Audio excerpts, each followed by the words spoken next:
September we met. Hi everyone! Welcome to our channel! This is Ruth. And Christine. How are you everyone? How is everyone? I hope everyone is safe. I hope everybody is in good health. Good health. Sorry, baby quiet. Listen, Mama will do the introduction, okay?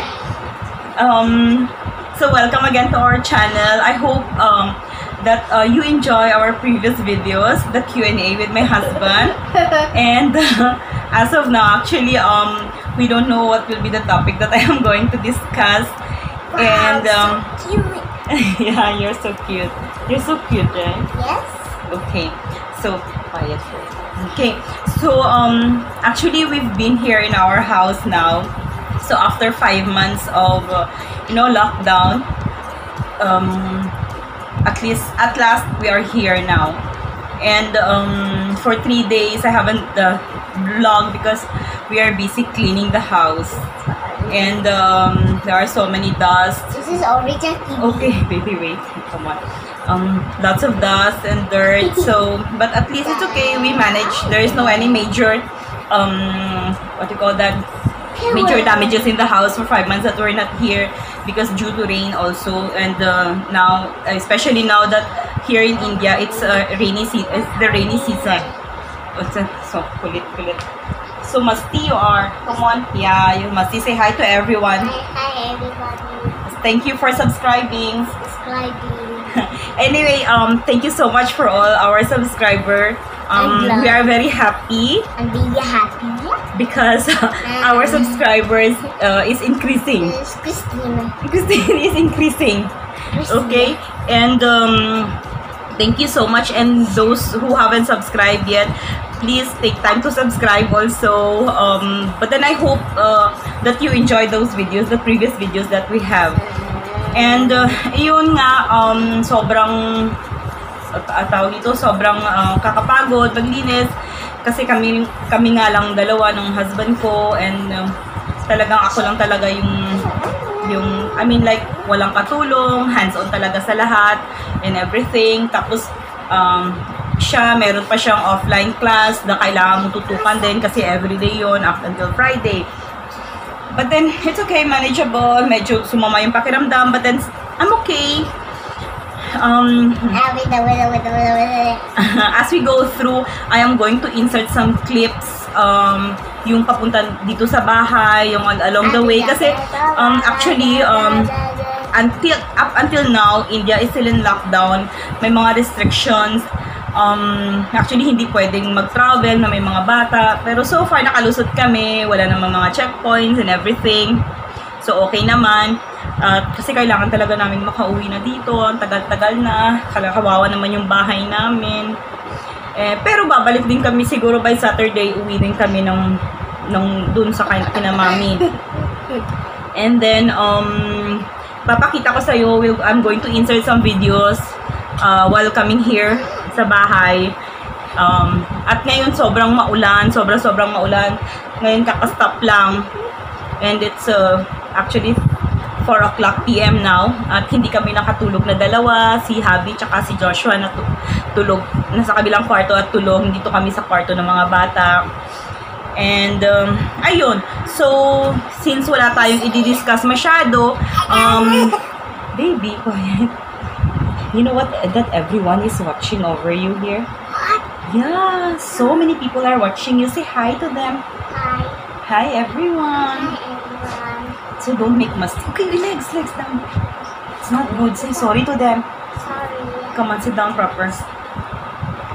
Don't that's not that.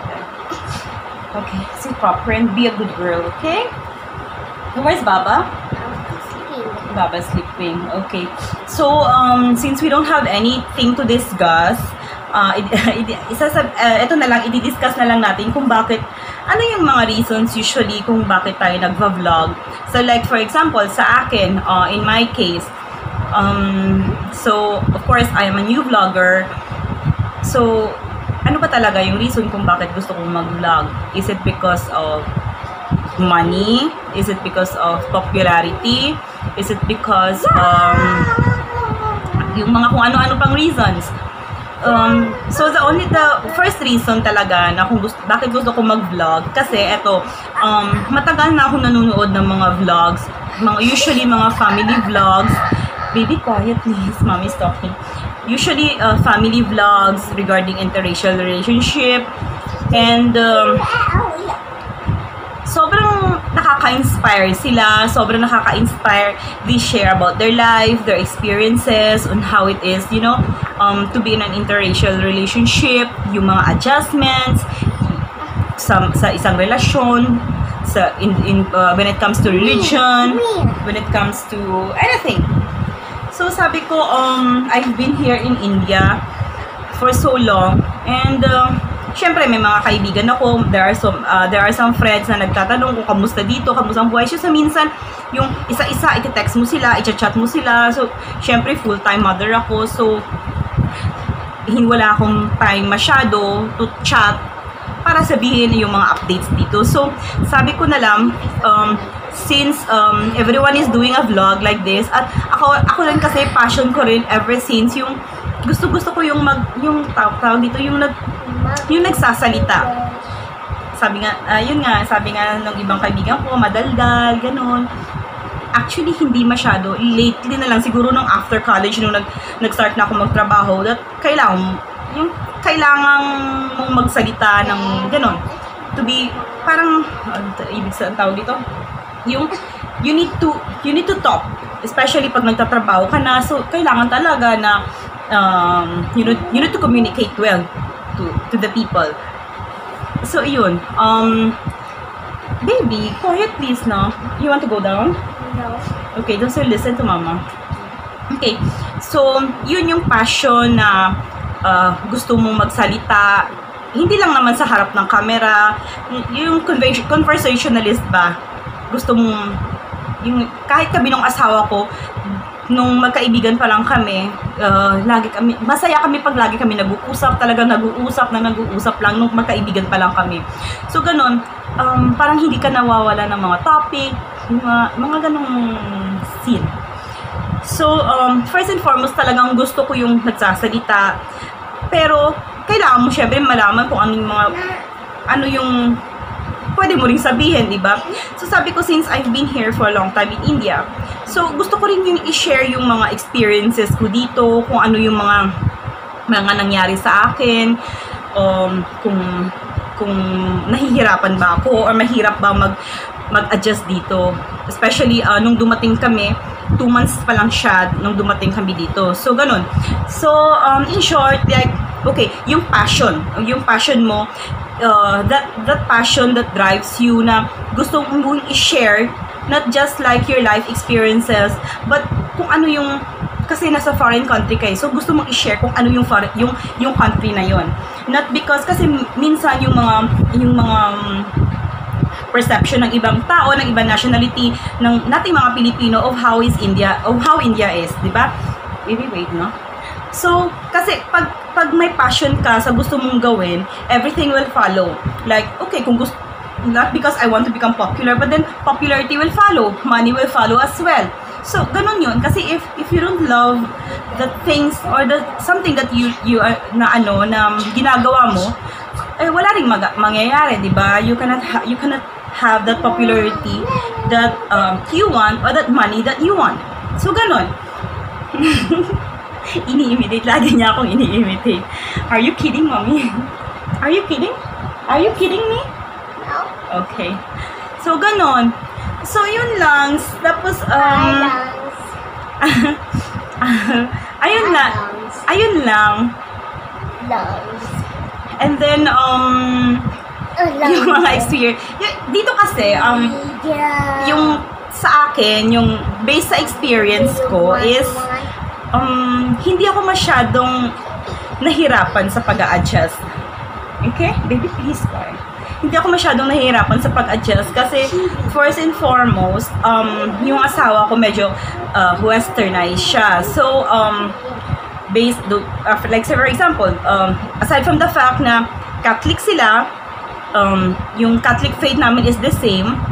So, medyo hindi ako mahirap makipag-deal when it comes to religion. And then, yung way of dressing.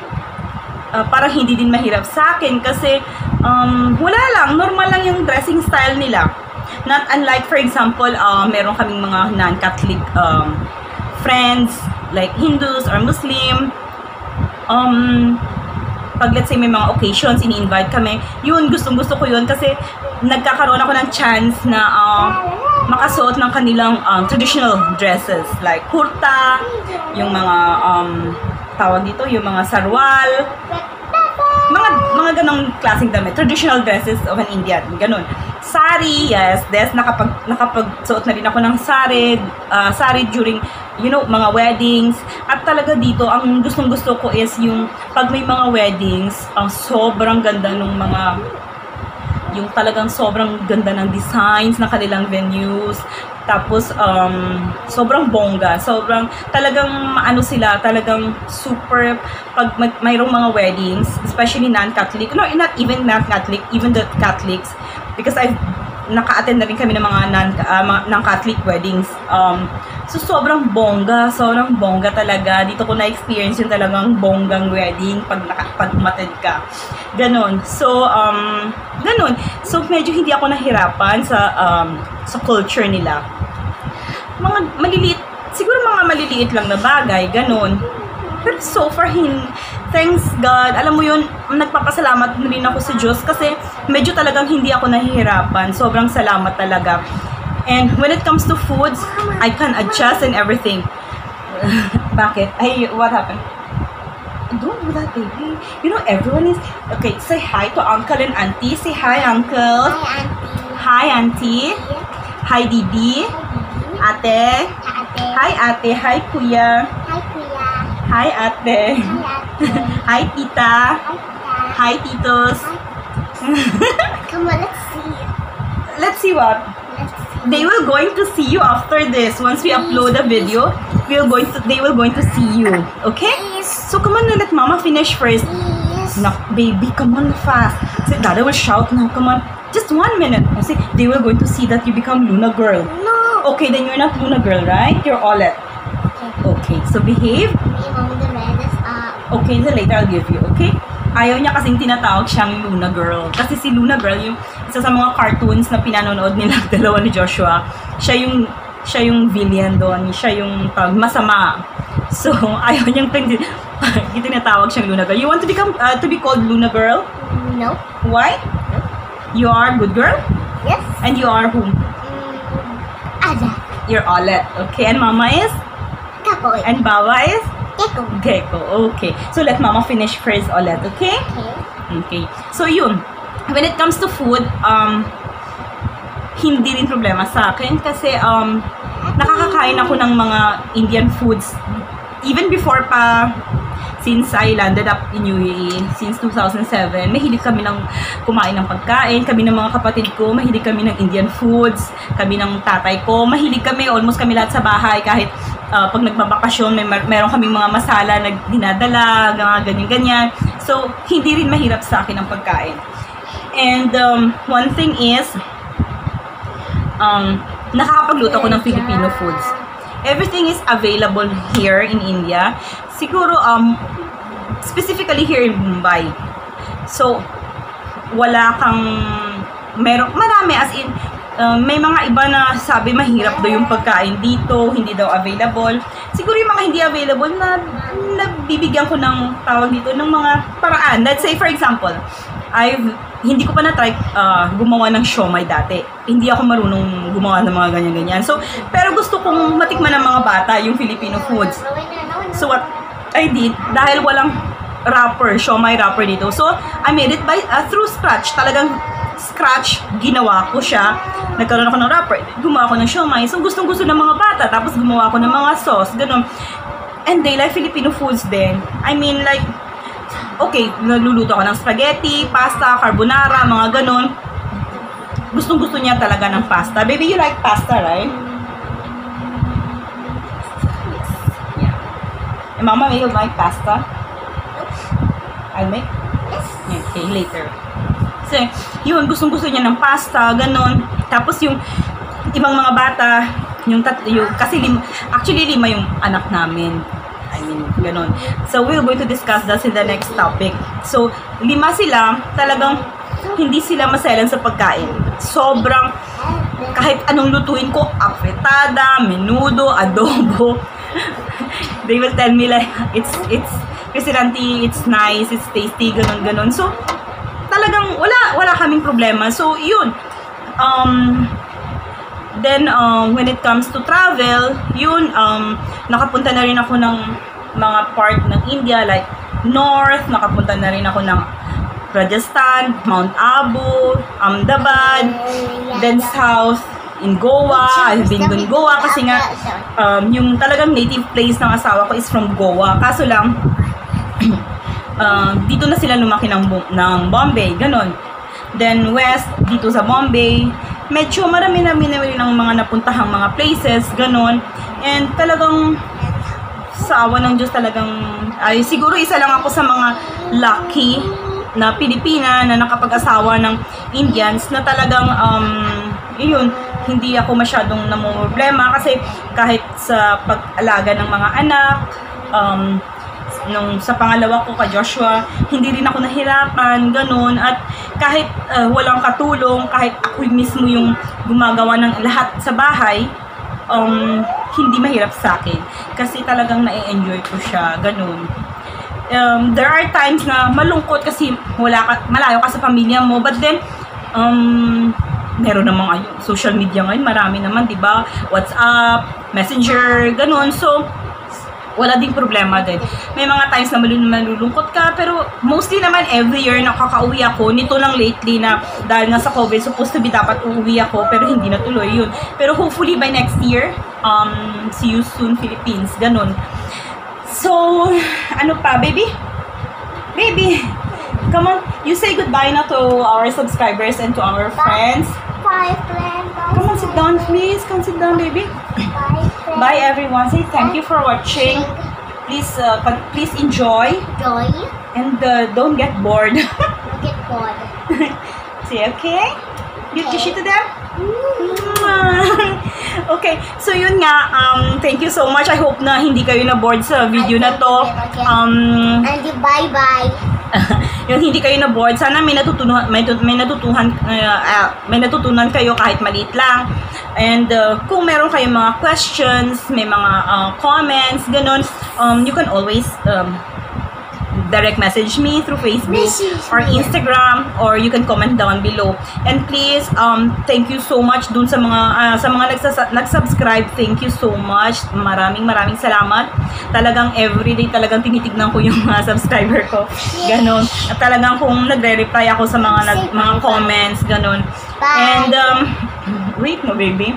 Thank you so much. And dun sa mga hindi pa nag-subscribe, please subscribe, and please like the video. If you enjoyed this video, please click the like button, and then please click the notification bell also, so that you will be notified every time we have a new video. So today is August 13.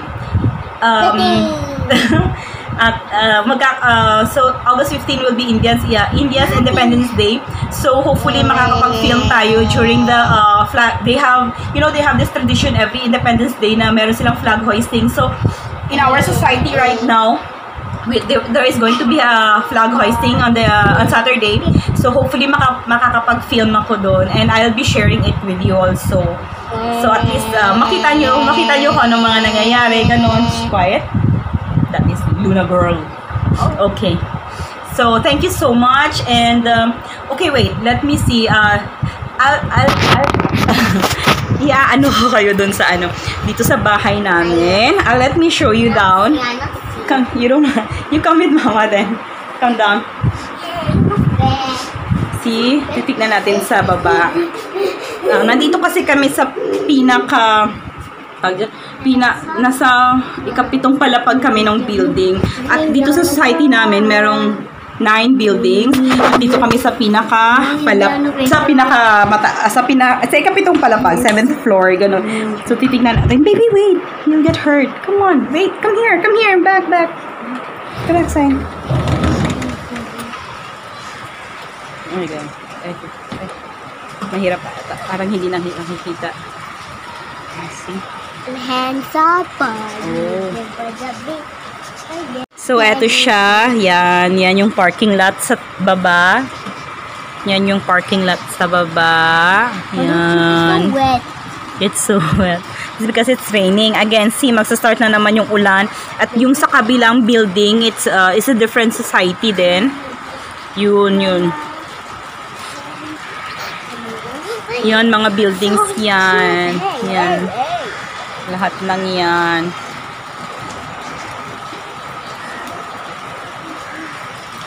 Yun. Ayan, so uulan na naman siya ngayon. So halos like everyday talagang umuulan. Kasi nga rainy season, 'di ba? Ayun, so yun. Yun yung sasakyan sa baba. Yun yung sasakyan namin sa baba din. Ayan, ito yung batang makulit. Say hi, baby. Hi. Say bye to them now. Bye. Give kishi. Look at here and give kishi. Kung ano, medyo masama pa yung pakiramdam ko, pero okay na rin. Okay na, I'll be okay. So yun na, thank you so much again for your time. Thank you so much again for your time. Come on, let me sit here in the window. Thank you so much again for your time, for taking time to watch this videos of ours. I hope you enjoy at sana may natutunan kayo. So anything you want us to do, any questions, please free, and I will really take time to read your messages and your comments. Thank you so much, and I'll see you again on our next videos. Thank you so much. Bye-bye, and keep safe, everyone. Bye. Bye.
up.